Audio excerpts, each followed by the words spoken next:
Okay, so what we're going to do now is we're going to go to the RFPG, the RF playback and generation system, and we'll put in that complicated pulse, a more complicated pulse.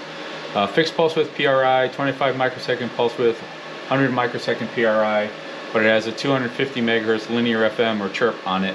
We're going to incrementally change the center frequency from 300 megahertz to 500 megahertz and then to 800 megahertz with it piped into the RPP PDW extraction, and we'll show you that in real time. So to get started, I'll start the first one off, and then we're going to have my, my able-bodied lab assistant, Igor, take over and start off the pulse train. So just to start the display, we're going to start the peak, we're going to clear it, and we're going to enable the output or the input to the RPP PDW extraction. So there you go. You have centered at 300 megahertz. You have a 250 megahertz excursion with the correct pulse width and PRI. We're going to stop that one right now. We're going to increase the frequency, center frequency to 500 meg.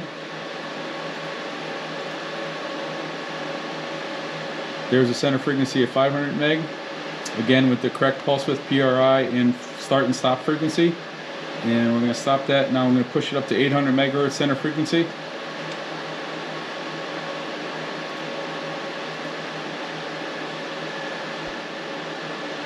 And there. And if you look at the rate at which the PDWs are being logged and generated,